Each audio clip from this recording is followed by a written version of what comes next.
Cotton king studio मधून तुम्ही पाहत आहात एबीपी माझा।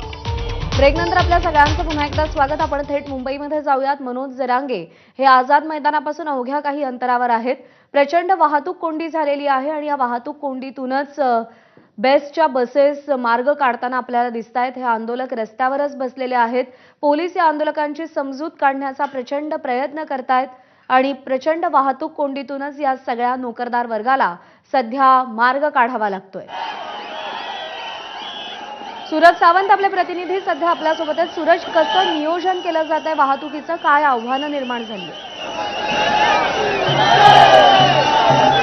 खरं तर प्रज्ञा, आपण पाहतोय सर्वात मोठं आव्हान एकच होतं की पोलिसांना ज्या पद्धतीने वाटलं होतं की 5000 मराठा बांधव येतील, मात्र बांधव हे त्याहून अधिक आलेले आहेत। त्यामुळे पोलिसांची कुमक ही कुठेतरी कमी पडलेली पाहायला मिळाली। प्रामुख्याने सीएसटी स्थानकात, जर आपल्याला माहिती आहे की हा सीएसटी स्थानक म्हणजे एक मुख्य केंद्र आहे, या ठिकाणी मोठ्या प्रमाणात गर्दी होऊ शकते, त्या अनुषंगाने पोलिसांचं नियोजन तितकंसं दिसलेलं नाहीये। त्यामुळेच आता वाहतूक कोंडीचा जो त्रास आहे हा सर्वसामान्य आणि त्याचबरोबर ती इतर नागरिक जे कर्मचारी वर्ग आहेत त्यांना पाहायला मिळतो आहे।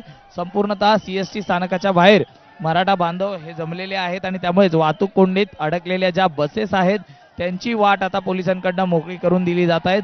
प्रामुख्याने सांगायचं झालं तर पोलीस उपायुक्त प्रवीण मुंडे आहेत, त्याचबरोबर ती दुसरीकडे मुंबईचे सहपोलीस आयुक्त सत्यनारायण बरोबर आहे। चौधरी सकाळचा पीक अवर्सचा वेळ आहे आणि ही वाहतूक कोंडी झाली आहे। अपडेट जाणून घेत राहू। तुर्तास धन्यवाद। या दृश्यांचा एक छोटासा ब्रेक।